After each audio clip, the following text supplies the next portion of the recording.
Stephen Pladl and Alyssa Gorssey met in 1995 in an online chat room. At that time, Stephen was living with his mother in New York and was a very withdrawn young man.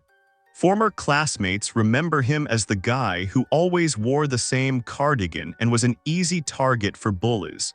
He was an odd, very quiet type, except when friends were around. Alyssa lived with her parents in San Antonio, Texas. She later recounted how Stephen courted her and how he appeared on her doorstep after traveling across the country to meet her in person. Their relationship quickly became more than text messages and occasional meetups. Alyssa's parents disapproved, but for whatever reason felt powerless to intervene. Stephen persuaded Alyssa to run away, and together they went to New York City. Soon afterward, Alyssa became pregnant. It didn't take long before Alyssa discovered Stephen's dark side. He was not just a loner, but a hot-tempered, controlling, and violent man. Almost immediately, she found herself isolated from her family and trapped in a cycle of abuse she could not escape. Throughout their life together, Alyssa endured constant insults and mistreatment. The birth of their daughter, whom they named Denise, did nothing to improve the situation. While Alyssa loved the baby, Stephen rarely held her and refused to feed or change her. Even more disturbing, the sound of Denise crying sent him into uncontrollable rages.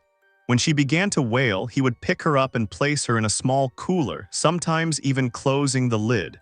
Stephen knew he could kill his daughter that way, but it did not bother him in the least. He pinched her until her body turned black and blue and covered her mouth with his palm when she cried. He did other, even crueler things. Alyssa later said that as their daughter grew older, she developed a particular fear of Stephen. Eventually, Alyssa decided to place the child for adoption.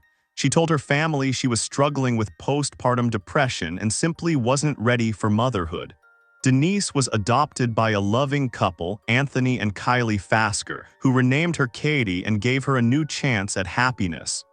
Anthony worked for the state corrections department and Katie was a secretary. The couple lived modestly and raised Katie alongside their biological daughter. Meanwhile, Alyssa was overwhelmed by regret and loss, and she felt more dependent than ever on Stephen. In 2006, she agreed to marry him, convincing herself he might change and dreaming of a perfect family. Instead, life with Stephen became a real-life chamber of horrors. 9 years after Denise had become Katie Fasker, Alyssa and Stephen had a second daughter. 5 years later, they had a third. Stephen was still unpredictable, but his parenting had improved somewhat. The family moved to Henrico, Virginia. Stephen couldn't hold a job for long, so Alyssa was forced to take several jobs. During his rages, he overturned furniture and punched holes in the walls. Twice, he beat a neighbor's cat after trapping it in his garage. The second time, he beat it to death, stuffed it in a bag, and threw it in the trash. He also had time to develop an obsession with firearms and amassed a collection. Alyssa did her best to protect the children, but her long hours meant she had to leave them with Stephen. One day, she found her daughter lying in the bathtub, feet wet with urine and shaking with fear. The child had been forced to lie there for hours because she hadn't made it to the toilet in time. Alyssa tried repeatedly to leave her husband, but he threatened to kill her. She felt trapped. Then, in August 2015, she received a friend request on social media from her first daughter Denise, now called Katie. It felt like a gift from the universe.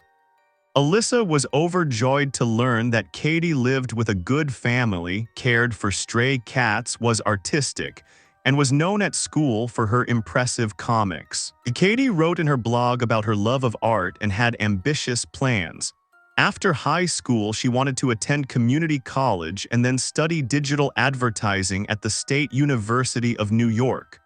Life would have been perfect, but for one small problem Katie soon encountered. She had long wanted to know who her biological parents were. In the summer of 2017, she searched Facebook pages and found them. To her surprise, her parents were still together and she had 2 biological sisters. They seemed like a happy family and responded warmly to her initial message. Katie and her parents began communicating regularly, and she planned to travel to Henrico to meet them. Shortly after Katie graduated from high school, the family reunited. It was a moment of unbridled joy for Alyssa, who had celebrated Katie's birthday in absentia for 18 years. The contact continued, and after Katie returned to her adoptive parents, she made a shocking announcement. Instead of going to college, she planned to move in with her biological parents. Anthony and Kylie were saddened and worried, but Katie was 18 and they had no choice but to let her go. Perhaps they could have looked more deeply into her sudden change of heart, but they did not. A few months later, Alyssa noticed a disturbing change in Steven. The 41-year-old suddenly cared a great deal about his appearance. He bought new clothes, shaved off his beard, and styled his hair like men Katie's age. Alyssa assumed he wanted to look like a cool dad to impress his eldest daughter, but that was only the first of many warning signs. For 20 years, Steven had threatened Alyssa whenever she thought of leaving him. Now he seemed eager for separation. Shortly after they met Katie, he and Alyssa slept in separate rooms and discussed divorce. Alyssa was too focused on rekindling her mother-daughter relationship to question his behavior. Within weeks of Katie's move, however, it became clear she was fixated on something entirely different. While Alyssa was constantly at work, Katie spent time with Steven. A close bond developed between father and daughter, and Alyssa began to believe Steven was turning Katie against her. One night, about 6 weeks after Katie moved in, Alyssa discovered that Steven had begun sleeping on the floor of Katie's bedroom. She and Steven argued and he stormed out of the house. It is hard to understand why Alyssa still didn't recognize what was really going on. She warned Katie about her father's dark side. Her own mother had told her of Steven's abuse when she was very young. But to Alyssa's astonishment, Katie brushed the topic aside. Alyssa was ready to move out. She had secured custody of her 2 younger daughters and hoped Katie would join her. She was shocked to learn Katie had decided to stay with her father. She had no idea what she would soon discover. In May 2017, Alyssa's daughters returned from a weekend trip with Steven and Katie. While unpacking a bag, Alyssa found a diary entry that knocked the ground from under her feet. It described the relationship between her father and her older sister, Katie. "Katie is my big sister and I love her very much. I also like that she's thin, but how did she get pregnant and why does my dad call her his little girl? Did he get her pregnant? Dad even says she's my stepmom, but he doesn't want me to call her my sister. Maybe she's his wife now. Sometimes Katie kicks me out of the house." The diary also contained drawings depicting Steven as Satan.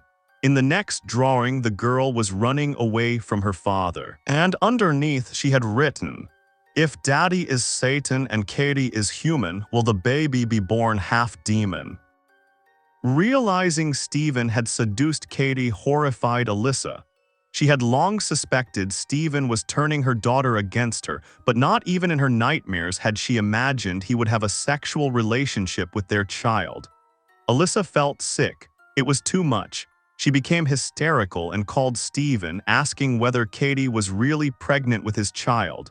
Steven replied that he had thought she already knew and that he and Katie were in love. Alyssa screamed and cursed at him, then called the police. During the investigation, officers interviewed Steven's 2 younger daughters, but no immediate arrests followed. Alyssa hoped the investigation would lead to Steven's arrest, yet on 20 July 2017, while it was still ongoing, the 43-year-old Steven Pladl married his 20-year-old daughter Katie Pladl. The marriage should have been illegal, but Steven claimed they were not related. Katie wore a tight black dress that emphasized her pregnancy.